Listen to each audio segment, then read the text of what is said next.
on, and then kind of kick it off. So Yeah. we are officially live now. Okay. I'll let Jackie know to share this as well.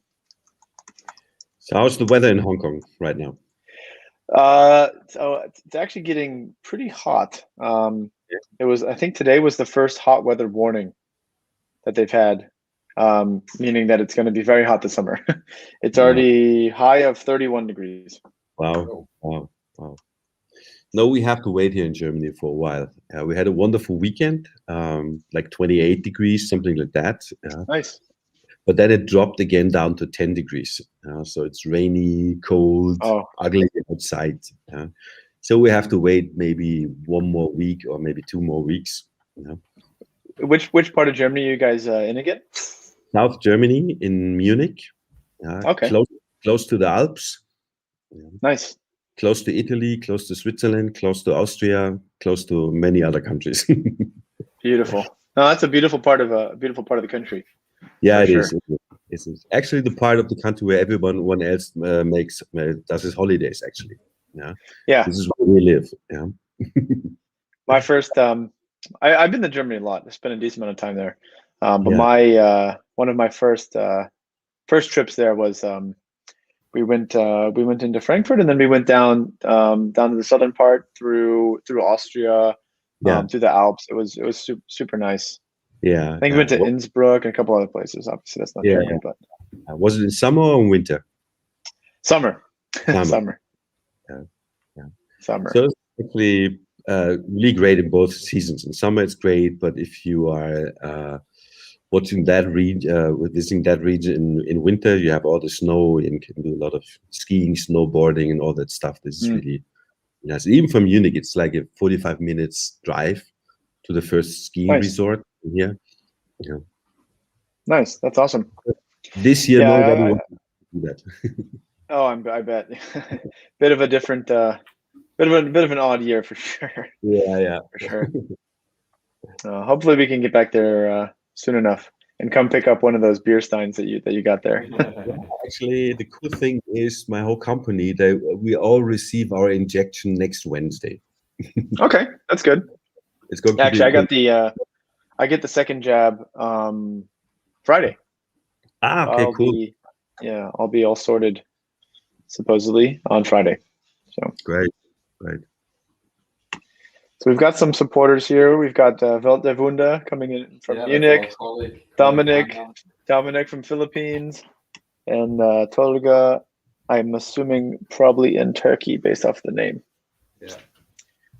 But let's give it just a couple more minutes, and then we can kind of kick it off. I think the marketing teams need to share it in the respective announcement channels as well. And so once that gets out, I'm sure there'll be more people who are tuning in.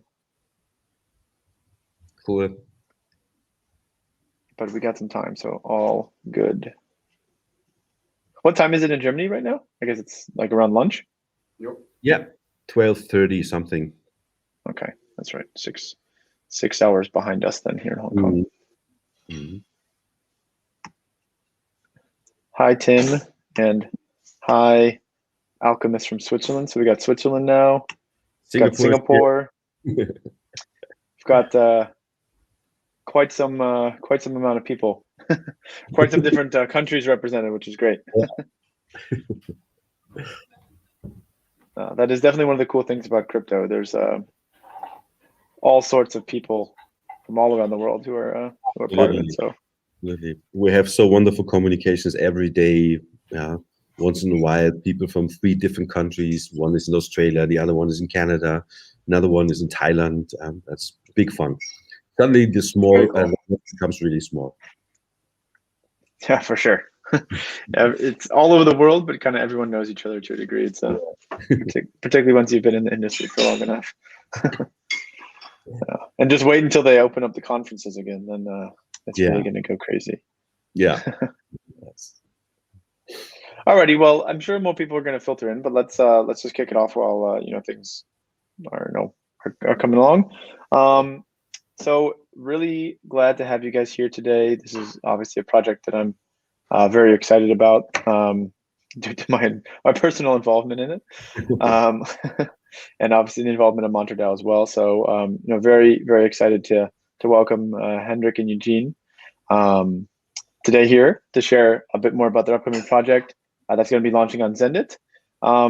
Maybe just to kind of kick it off, would you guys just like to share a little bit more about what you're building, where your background is coming from? Because Hendrik, you have a pretty interesting one in the crypto space as well.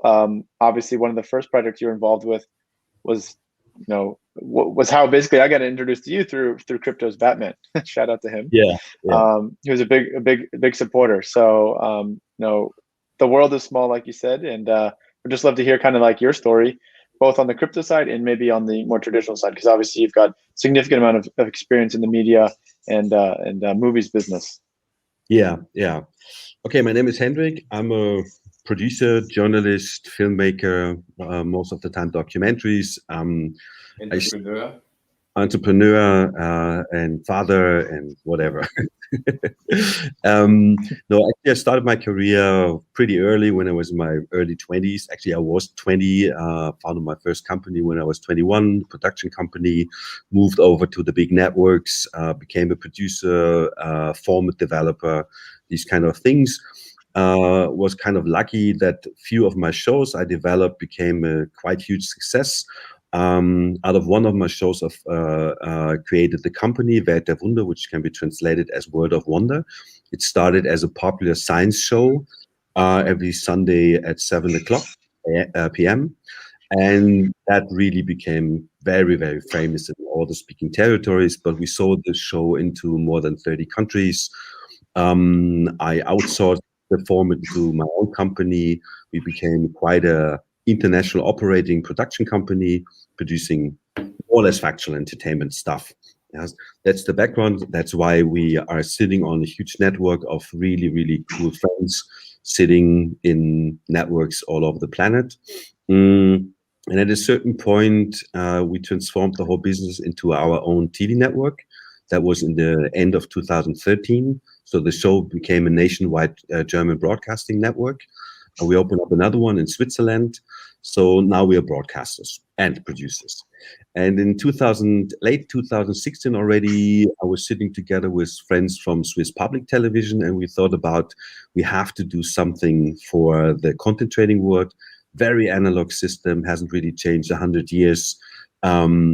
A lot of legal nightmares. You have to fly all over the planet. You have to deal with intermediary companies like distribution companies charging you 30-50% from the budget and so on.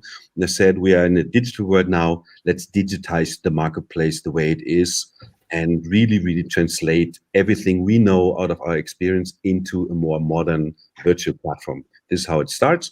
And then suddenly all the broadcast technology nightmare started, because what we are doing is not really something you're knowing from Netflix. You just push a button and the video starts. On our level, we are interchanging lots of technical data, metadata, legal things. So with a video file, we have a lot of data to transfer from A to B so that the buyer can use it. So we had to reflect that into the platform that works. In 2017, we said we have to integrate blockchain technology as well, because we are library owners. We own something like 3,000 program hours, high value program hours, 30,000 digital assets. And if you go on such a marketplace, we need to be sure that our content is highly protected. Because this is our trend. So that was integrated. And then we implemented the platform in 2018 into our network and into the network of Swiss Public Television. So since then, two networks, live networks, are running on the platform, which is a really, really big stress test. Because if it doesn't work, our network stands still, and then things becoming really expensive for us. So that worked as well. We tried a small ICO in 2018, which was really not good. But it was for us the first point where we really put our leg into the cryptocurrency world. We were able to generate kind of a more German-speaking loyal community. They've been with us all the time. And then in late 2020, a couple of our community came up with the idea to make a relaunch. with the platform and the token, of course. And this is where we are right now. We have closed a little financing round. We will start with the business operation in approximately 3 months, maybe a little less, because all the technical backbone is ready. It's operating already. Platform is already selling content to publishers, to some networks, but very unofficially. So what we have to do is come up with the website, the shop, the Netflix for professional kind of thing. That is some design work, and we're hiring the people right now, 24/7 professional call center, helping producers to onboard, of course, distributing the platform to networks and buyers. This is what's happening actually just right now. So we hope that we'll be ready with the platform before fall. And we're pushing quite hard because even though that little nasty virus was a nightmare for all of us, in that particular case, it helped us a little bit because all the program trade fairs didn't take part last year. They won't take part this year. And we all foresee that they will never take part in a way we know it, because social distancing will remain a subject. So basically, a digital marketplace is really needed. Networks are running out of content. They start repeating over and over. Amazon, Netflix producing like hell, but they cannot fill the gap. So you really need that marketplace. That's why we want to be out before fall. Perfect timing. And so internally, we are really, really pushing things radical forward. And this is where we are. So not a development project anymore. We have invested in our development since a couple of years. Many millions went into the project. We're interacting with a couple of other projects like Kylie Network, iOS. We'll announce a cooperation with them as well, and others. So we see ourselves on the one hand as a marketplace, our professional demands, but on the other hand as kind of an incubation platform, just helping other cool blockchain projects to find a way in a real existing industry. And this is what we are more or less doing, trying to translate what is a use case for blockchain technology in a real existing industry. And the entertainment industry is the largest industry in the world, so there's quite something to do, and there are a couple of cool projects out there. So yeah, that's what we're doing. Awesome. Yeah, thank you so much for the background. Eugene, do you want to share a little bit about maybe your background and kind of what you're doing within the project as well? Yeah, sure. But actually, my background is pretty going along with the whole development of Weltwunde. I joined the company 8 years ago, so in the early 2013, when it has been still the production company. So I'm here, and I experienced and had the luck to be part of the whole development of the switch to the broadcast networks, and also the whole development of the MILC platform. Yeah, we traveled a lot the years before, have seen a lot of interesting projects, and now we are really excited to go the last mile with the project. And yeah, we had a call before the interview today with our partners from Switzerland.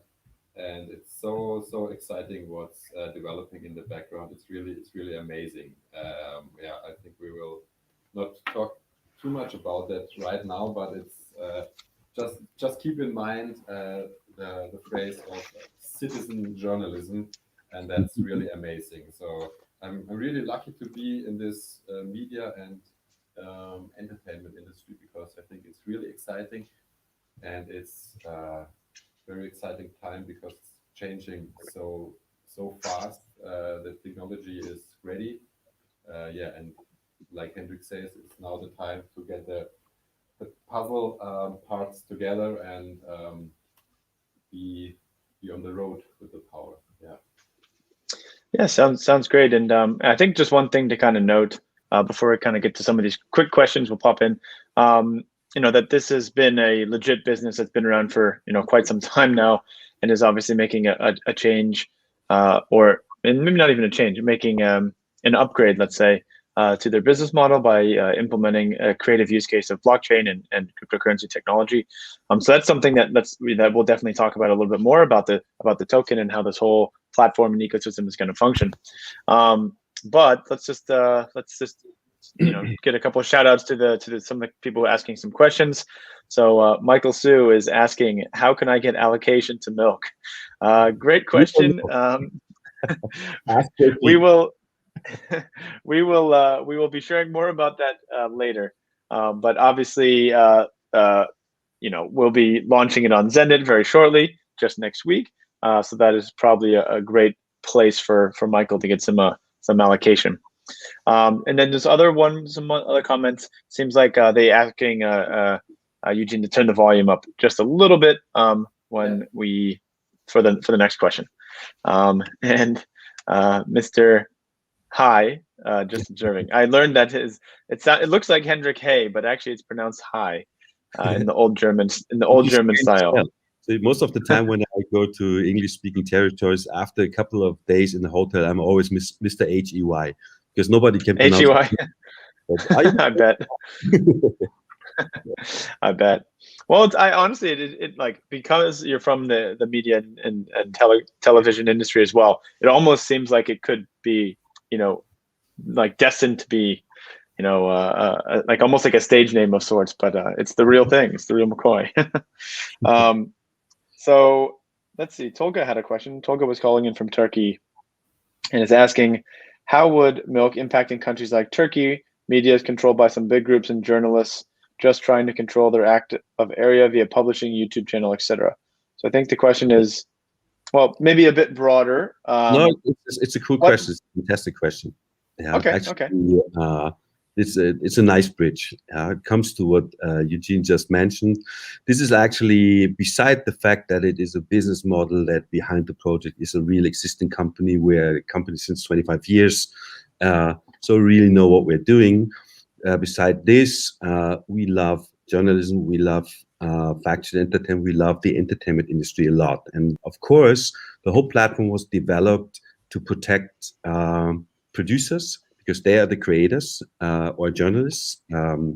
Broadcasters are the platforms who distribute their content, but without them, there wouldn't be any content. Of course, it's kind of unfair. The guy just asked about the Turkish market. It's the same in Germany. You have a couple of broadcasters here. If you're a producer, you have to talk to your local market most of the time, because you're not connected to the international market. This is what the MILC platform does. It really offers you, wherever you are, the opportunity to interact with almost everyone.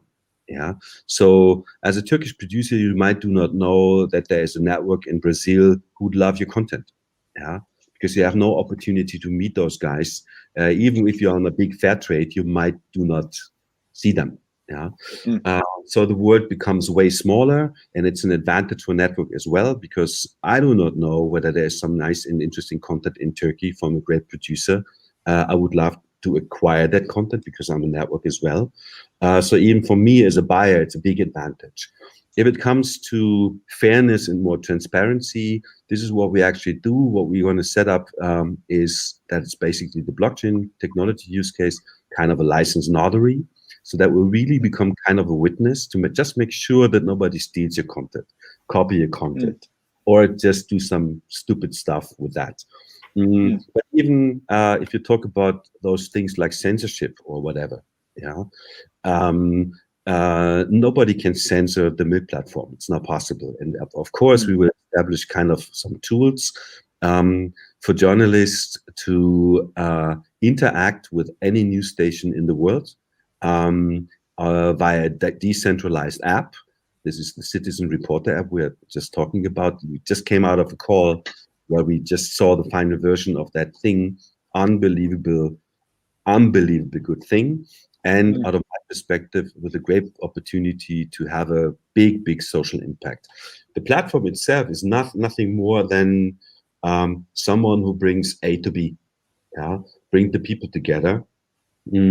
But it provides anyone with the opportunities to does that on a highly secure level. Whether it's sophisticated journalistic content, but you can also take music or sound files or documentaries, movies, TV shows, sports events. So it doesn't matter for the platform what kind of content, as long as we know that in between, if content goes from A to B, that everything is highly secured. Yeah, this is really what it does. Yeah, great, awesome.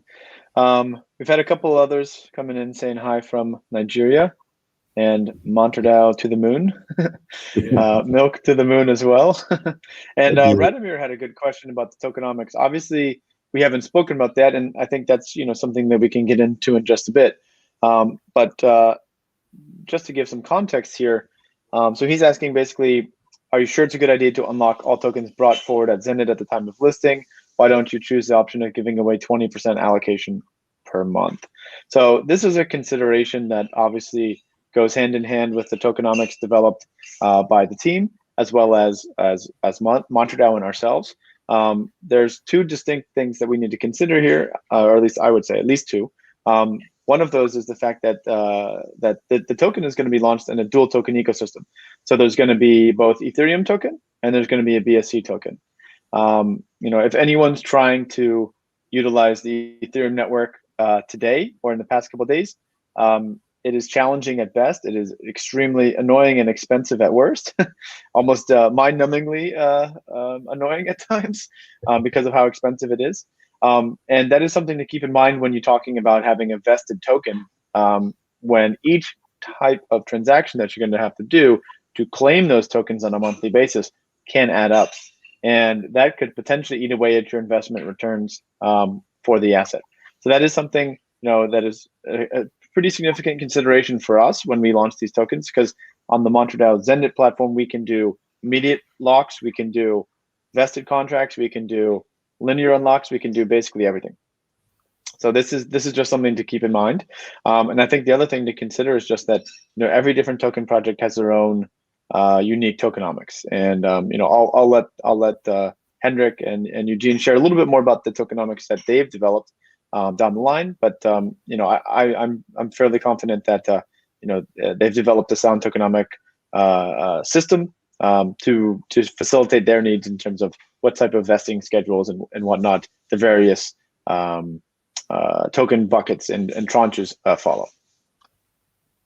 Yeah. So let's see. So it sounds better now. No, you're still guys, still a little quiet. I can personally hear you, but I think the community is having a little hard time.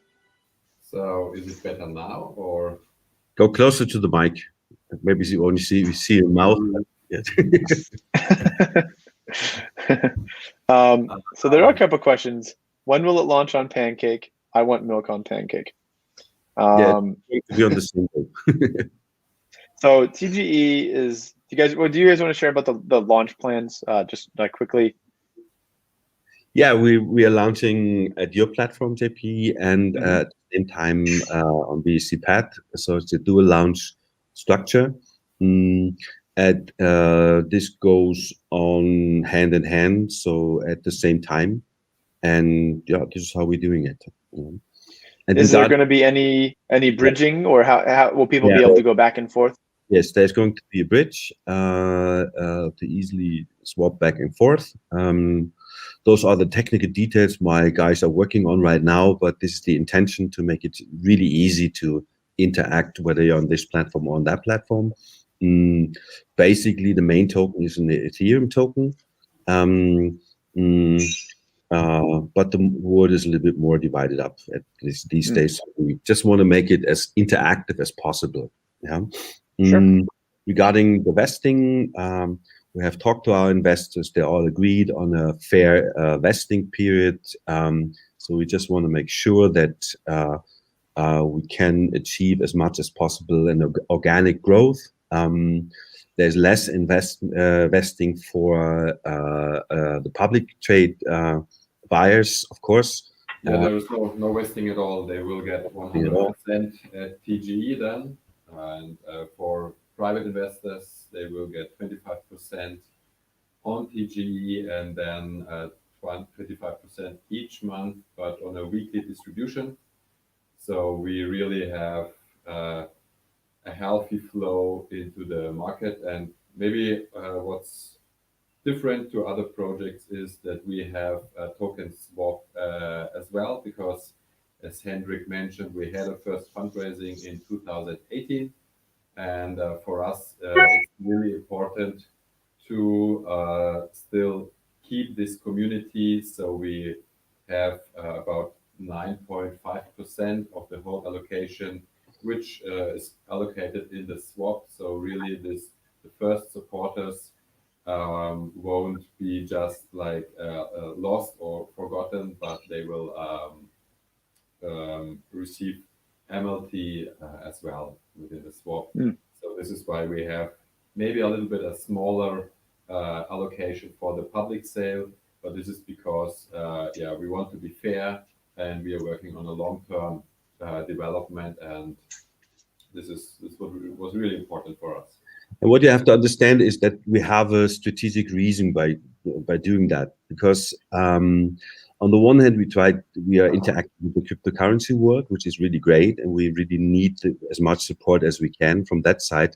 But in something like 2-3 months, we go into business, and then we suddenly are interacting with the media entertainment world, and actually they are not really used to the tokenization process. Most of them do know nothing at all. Maybe they have heard a little bit about Bitcoin. Yeah, but at that certain point, we really foresee that they get somehow interested. They will ask, what is the token stuff doing? What is the token actually doing? What can I do with it? How can I interact with that? And we desperately need, at that certain point, we need kind of a predictable token. Yeah, not kind of a roller coaster doing thing. Yeah, we need somehow, there should be enough speculation into the token, but it should be predictable. Otherwise, my industry won't be interested. Yeah. From the platform side, we have to do a lot of stuff to stabilize, to interact in a positive way. And we have integrated a couple of functionalities. If you read the white paper, you see, for example, that kind of exchange API. What that means, actually, we don't force our clients to interact in token. So usually a seller and a buyer, they interact, let's say, in dollar. Yeah, $100,000 go from A to B.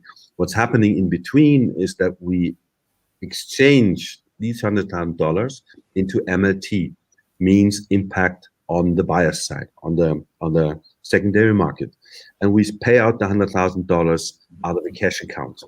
So the people who are interacting do not realize that there was an exchange in between.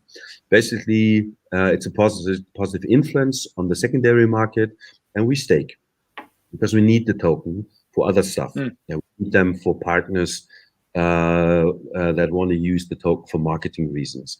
We need token for people who might, at a certain point, invest through token into a project. Yeah, so there is a need for us to get token back into the platform. It's something that works pretty positive for anyone who has those tokens. Yeah, this is what we're trying to do as much as we can. Of course, the market is the market, and he does whatever he does. But at least everything we can do to, on the one hand, promote everyone to stake the token, because it will have more value over the time, at latest when the business starts. And as a platform, we can interact in a positive way as well. Cool. So I've seen a couple questions, actually a lot of questions, asking about the giveaway or the I guess the kind of rewards that people can get for I guess taking part in this AMA. So could you maybe just share quickly, what is that? I think you might know this a bit more than I do, Eugene. I think the top 5 best questions get some rewards, if I'm not mistaken. We agreed with Jackie on a total amount of 250 USDT.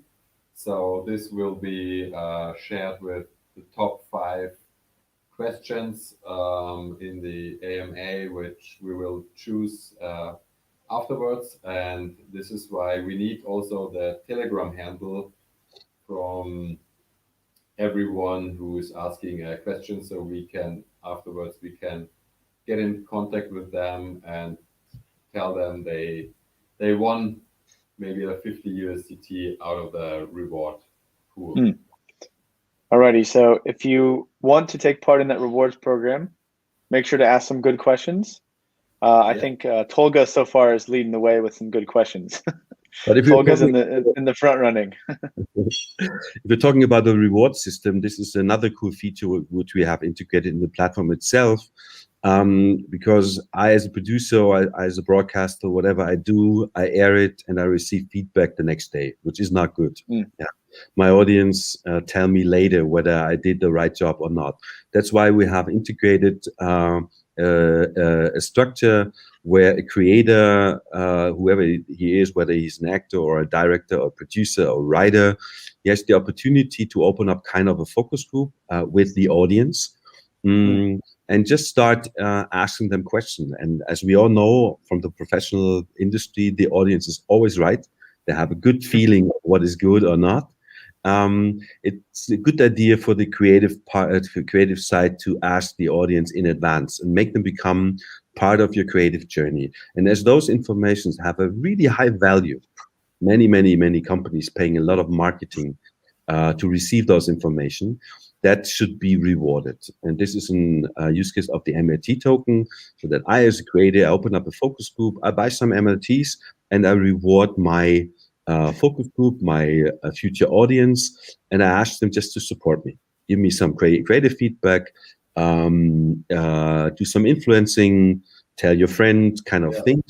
Basically, this is what we learned also from the crypto community, because when you watch how things work in this industry or in this community, you have such a huge engagement in each project. Everyone who's part of that, who's maybe a token investor, is really engaged in supporting the project wherever he can or she can. So once it's a sticker pack or maybe like supporting spreading on Twitter and stuff like that. This is really what's so impressive about the crypto community, the support really coming from each individual, because everyone wants to push this movement, wants to push the projects. But that's the same in the entertainment business as well. And that's really a nice parallel which we can transfer in our industry. Just to give you a dimension what that means in our industry, for example, a movie like Bohemian Rhapsody, the Queen movie, production cost $50 million, which is quite something, but the marketing spendings were $120 million. So almost 3 times the budget. This is how it works these days. And what the companies start, they have to do it, otherwise the film doesn't perform. But they spend it into billboards, advertising here and there. If you give them the opportunity to funnel part of their marketing money directly into the audience by just inviting them very early, to be part of the journey, that is a way more efficient way of doing marketing.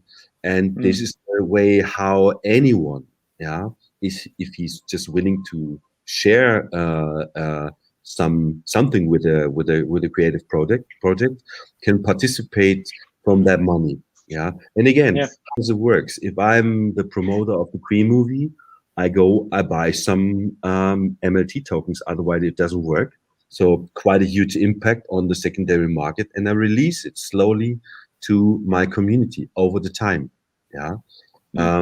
So that's a pretty nice interaction. And of course, it will have a positive impact on the token, as we are trying to really develop the token as kind of industry standard token with a use with a certain benefit for everyone who was involved.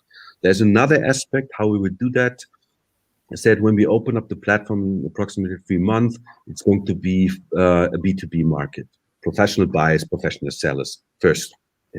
But let's say only for a month or 2, just to test our system. The next level is that we open up the platform for semi-professional content, like all the creative stuff which is on YouTube, on Vimeo, on other platforms.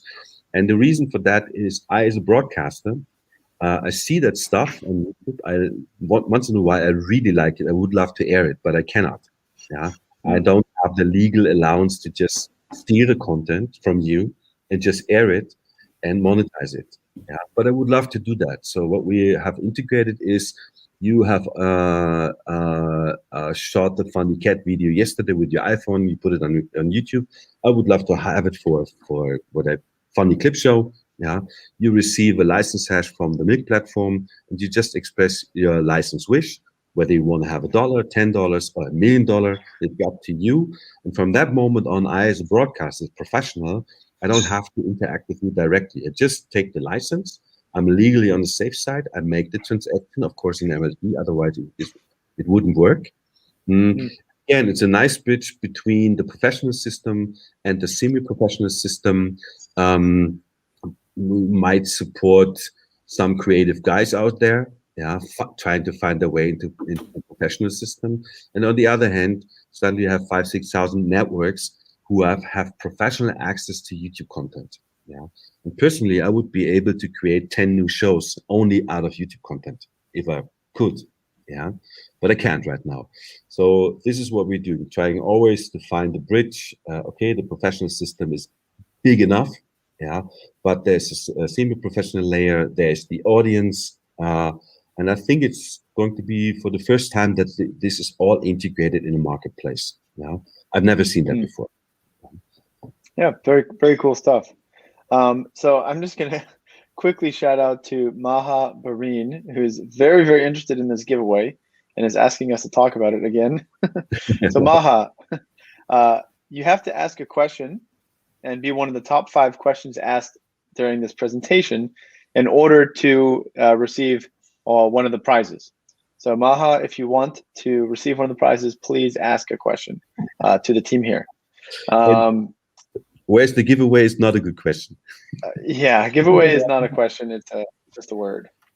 So Om Prakash Patel, even though you make license, people find ways to change the content by using Rephrase the Sent app. What is your opinion on this? How do you think this can be eliminated? I think this is a good question surrounding, like, how do you prevent people from stealing, ripping it off, and kind of changing it to do their own thing? Yeah, good question. Very good question. Usually in the professional world, it doesn't happen. So at a certain point, we have to trust each other. Because if it happens, you get banned. Everybody knows. If you're a network for stealing content, no producer will work with you again. Yeah. And good thing is, in that system, the way it is right now, once in a while, nobody knows. And I have seen it happen.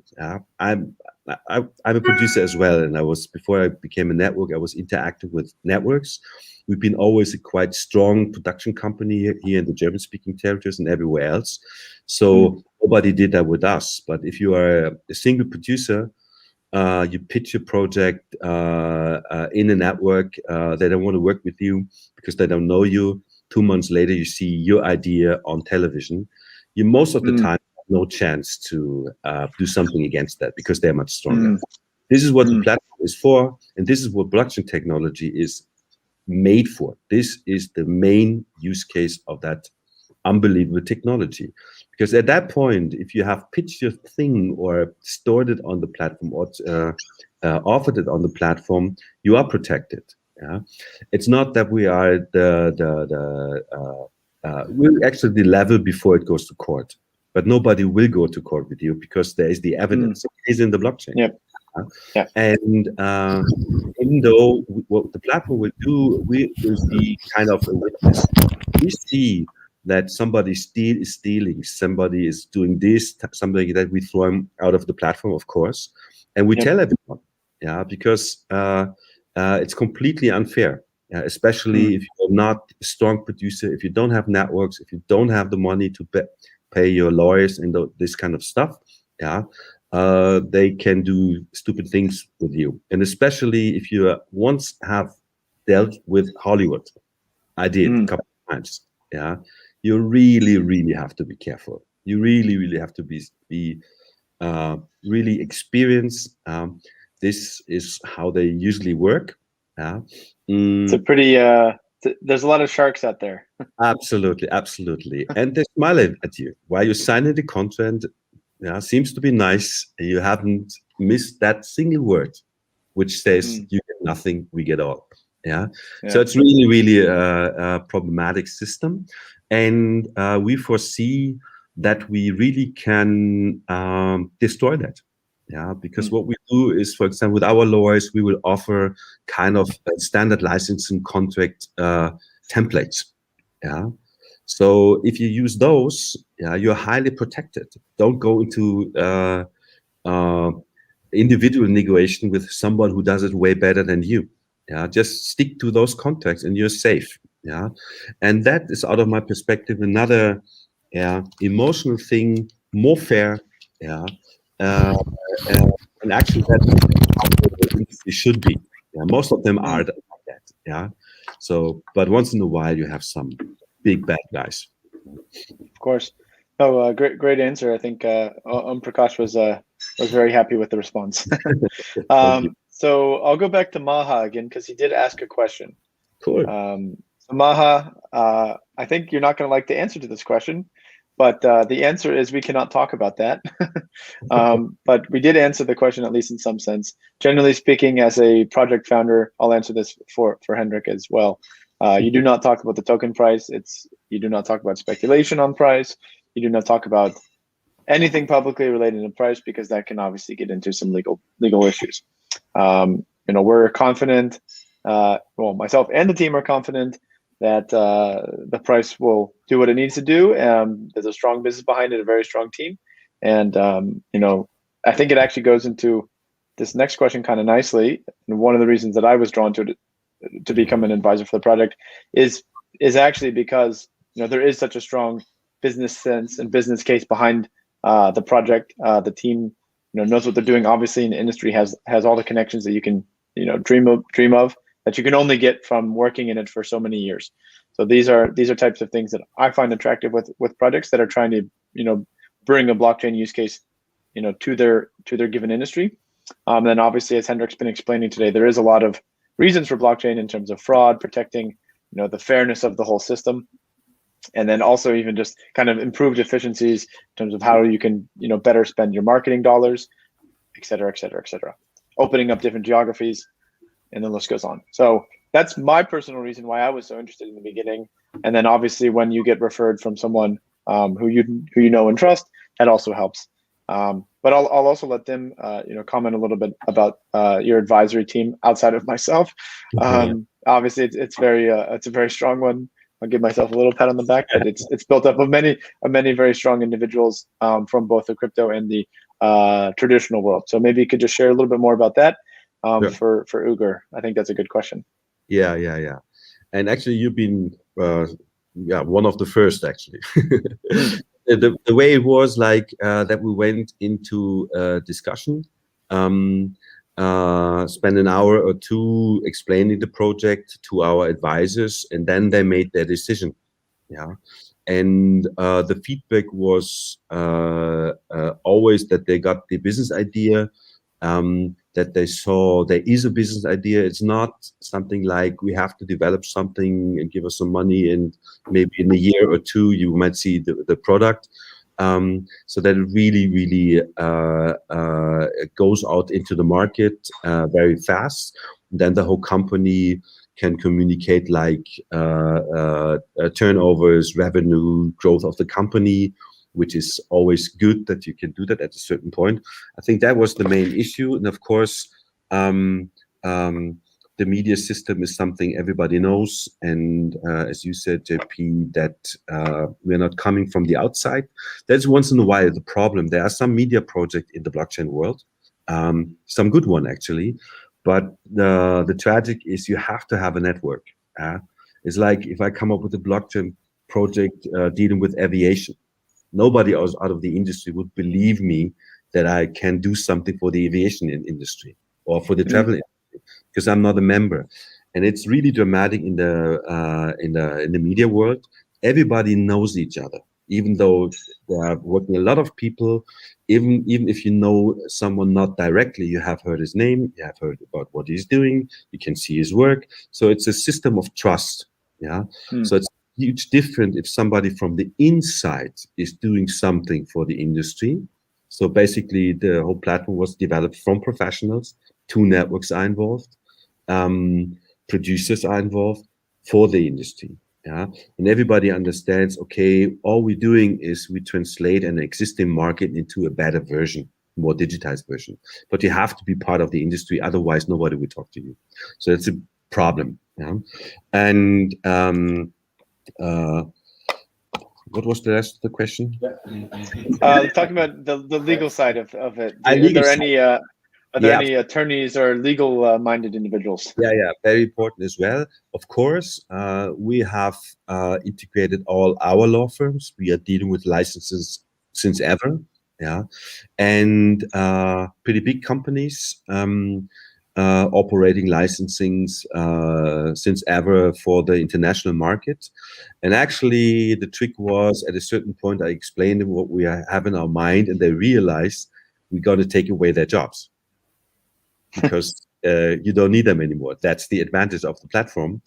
But our biggest law firm here in Munich, Germany, SKW Schwarz, is one of the very famous legal and licensing companies specialized on media issues. They said, actually, we don't want to do that licensing contract stuff. Yeah, we want to be in place when it comes to conflict. This is the interesting part.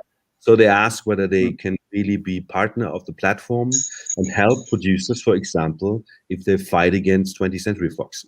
Yeah, this is what they see as their advantage. So they gave away the standard legal stuff, yeah, and they accepted it's going to disappear anyway at a certain point. What they do right now, they are helping us to set up that kind of license matrix thing, that kind of contract configurator. We will interact. It's going to be an announcement in a couple of days with a company who supports that with very sophisticated AI systems, generating and kind of an avatar sitting on that matrix, legal matrix. And at a certain point, it might be possible that you do not write a contract anymore. You just talk to someone. I want to sell my video. And the avatar is going to ask, okay, let me ask a couple of questions. To whom? For how much? Are there any authorities blocked already? Do you sell any license? Do you sell only a few licenses? Do the partner has editing rights or not? Can they dub it? Can they do this? Can they do that? That's become kind of an interactive version, so that you just have a nice chat with an artificial intelligence sales assistant, and what comes out is a complete, perfect, very sophisticated contract.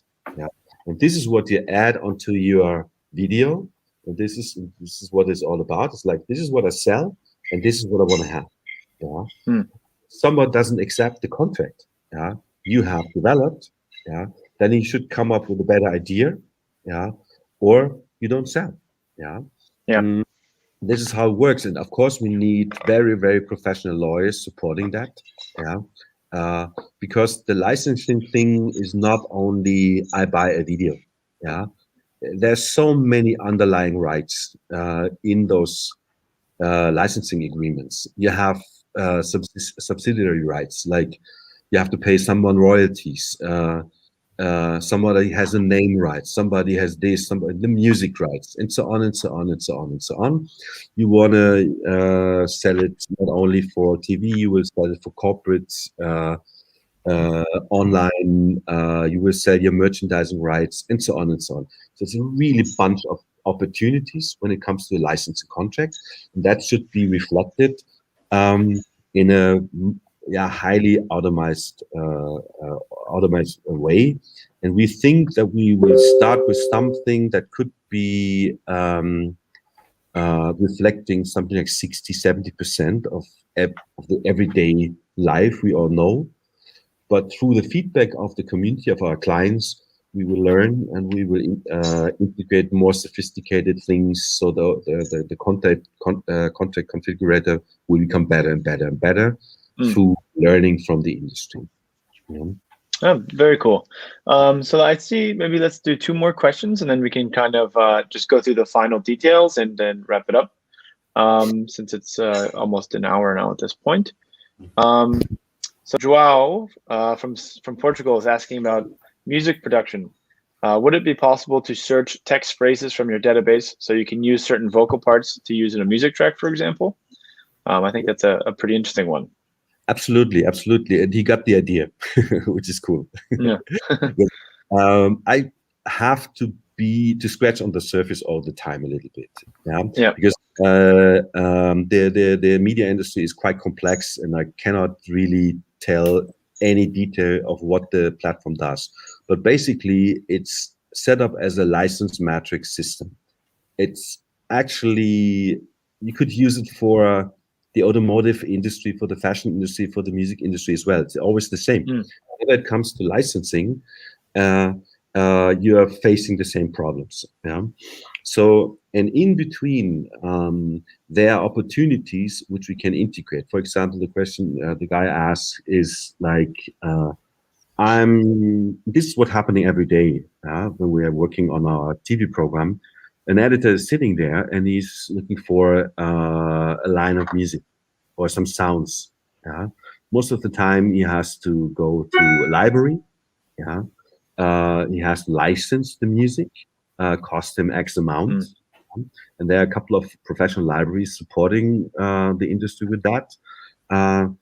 Sooner or later, it will be possible that any single musician could offer through the MILC platform that service for his price. Yeah. So what, maybe somebody knows the platform Audio Jungle. Audio Jungle is a huge music library platform. Yeah.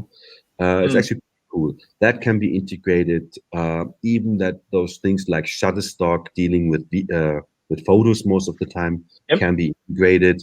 Music itself, it's a downgrade. It's way less complicated to deal with a music license compared to the video license, can be integrated. And we have already communications with big library owners asking how they can do that. We have partners. One guy is very funny. He has developed a sound library a couple of years ago. Millions of sounds like screaming women in the wood, barking dogs, whatever, those kind of stuff. And he asked, I've developed that with my buddies from India, actually, but nobody knows and nobody buys. I said, come on, put it on the MILC platform, because you use it every day. I don't need a screaming woman in the woods that much. Maybe a barking dog once in a while, a little bit more. But we use sounds, bits and pieces here and there. And if you just go to the platform, say, pay 20 cents for a sound, or 10 cents for a sound, that gives those libraries access to the whole editing world. And there are 100,000 of editors out there sitting in the editing suites and just working with that stuff. So it's going to become kind of a multi-level marketplace. We will integrate whatever content means. At a certain point, that's very sophisticated, but this is going to cost us a little bit more development. Right now, we're talking about content going from a producer, let's say, through a network. So network is the buyer. But the network is a seller as well, because it has advertisement space between the program. This is what he sells. So at a certain point, we're gonna just turn the whole process around. We make it happen that a network can sell his advertising space on the platform as well. I have 6 minutes advertising space per hour or 12 minutes. Who's going to pitch, who's going to buy? And if this is going to happen, then we're talking about a huge additional industry. The entertainment industry is already quite huge, but the commercial industry is way bigger. And if networks or platforms can suddenly ship their or shop their advertising space on the platform as well, it's another level. So basically, all I mean is, we have spent a couple of years of development into the platform. We never stopped. Even in crypto winter, we didn't stop. We kept on investing. And now it's the time. But if we won't start, it won't never stop. We will reflect the whole system the way it is. And we have so many cool developers in our background, not only from our company, partners from wherever. And they come up with cool ideas, and they will make the platform richer and more powerful. So it's it's a journey. Yeah, for sure. No, I don't. no, for sure. That's no, that's You can survive. no, that's no, that's great. It shows just the immense potential that this is obviously the first use case that you're targeting with the obviously the wealth of experience and connections, but this can be replicated on any number of different industries to potentially be very, very big and very powerful. So maybe in light of this last question, we can also just kind of tie it up into the Zendit launch details, because essentially it's asking, where's this going to go? Where's it going to be listed? And maybe I can share a little bit about the launch itself. So at least from the Zendit perspective, this will be happening on Monday, the 17th, if I believe, if I'm correct. The exact time is still TBD, but will be shared shortly. As Eugene was saying, 100% unlocked for the public investors. That means that you will get all your tokens that you're buying on day one. No need to come back and claim. You'll be using Ethereum, or you'll be using the Ethereum network on the Zendit platform, and you'll be using BSC on BSC Pad. So make sure if you're on Zendit, it's ETH. The payment token will be USDT. So make sure to get your USDT ready. There'll be $100,000 worth of MLT tokens. Please remind me the exact price that they'll be offered at per token. It's 9 cents. So 9 cents. That's 0.09 per token. So we're expecting this one to go very quick, I'm sure. And in terms of the BSC pad, I believe there's 170,000 worth of tokens being sold there on BSC.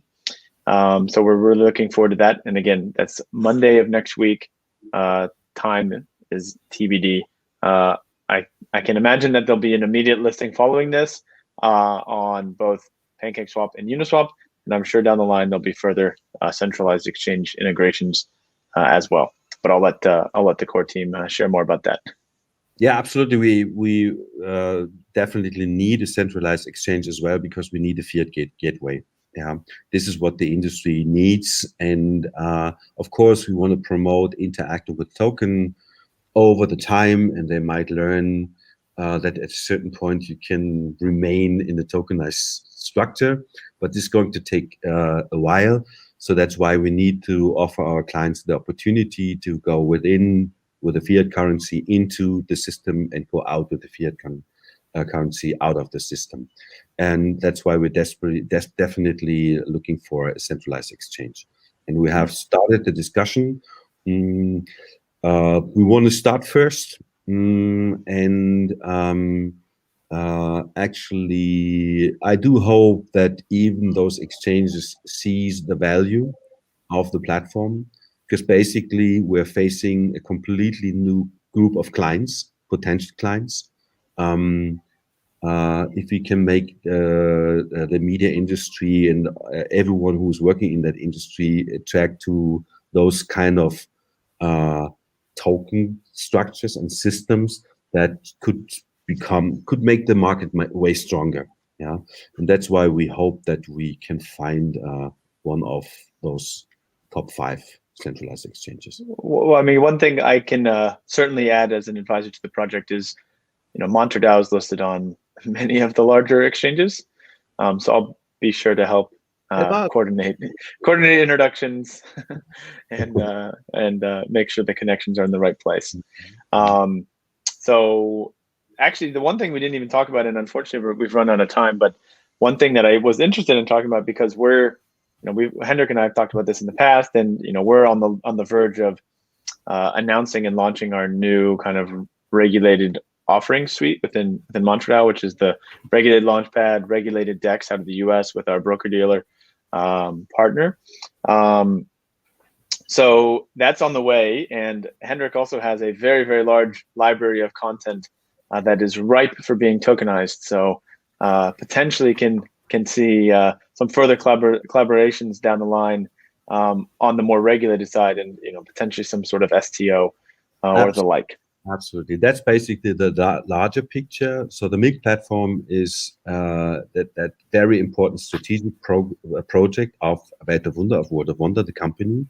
But the company itself was recently evaluated by Ernst & Young with 100 million. So we have something in our background.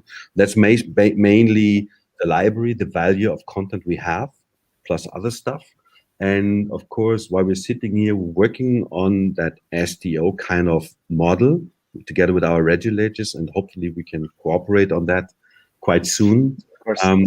Just to the idea is actually to give some older investors again another nice bridge to enter into that system. Usually they want to have something in their hand. They want to have kind of a value like a dividend or whatever, but we can offer that because we're not a startup. We have collaterals in our background. Yeah, and that's the second part of our tokenization process. And the third part will be an NFT, but in a different interpretation. Yeah, I see an NFT as a vehicle, a token that can reflect something we call co-productions.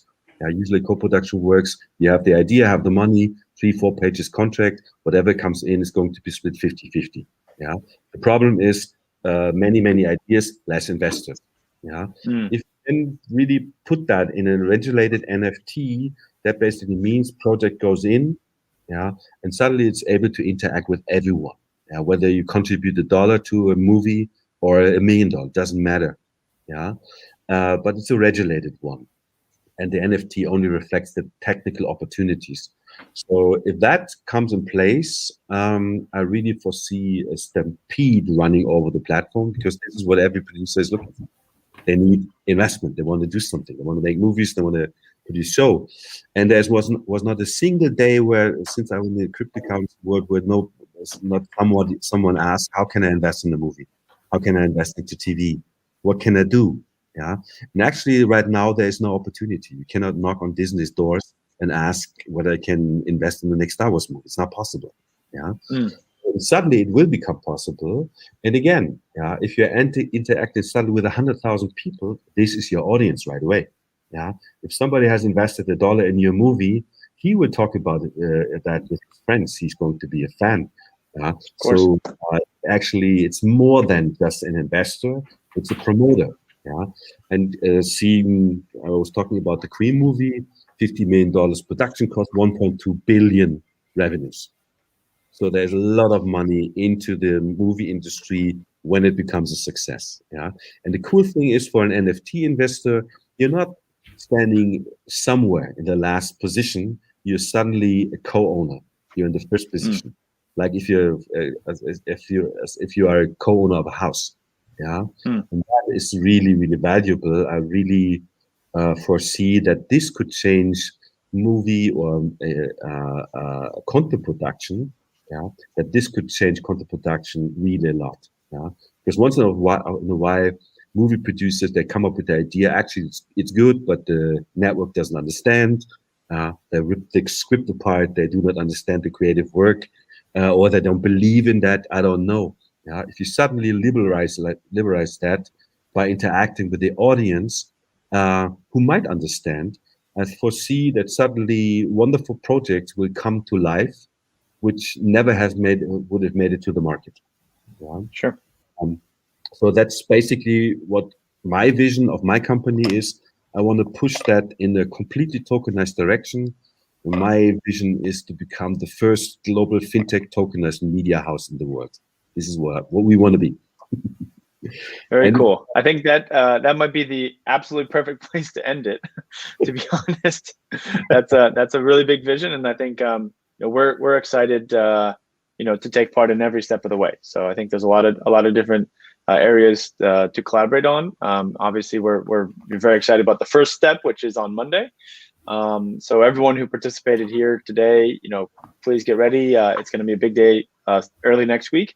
We're really appreciative for everyone's time today. Make sure to please follow the MILC Telegram channel, the Twitter, the socials, all these different things. Yeah. Follow the MantraDAO stuff as well, because they'll be sharing more updates. And we're just really appreciative to have you guys here today. So thanks so much for your time. Thanks, and stay with us. You are our first supporters. We need you. We need you to achieve all what we have in our minds. So please stay with us for a while. For sure. Awesome, Okay. guys. Thank you. Thank you so much. Have a great rest of your day. Yeah, nice evening in Hong Kong. Yeah. Yeah. Cheers, guys. Bye. Bye. Bye.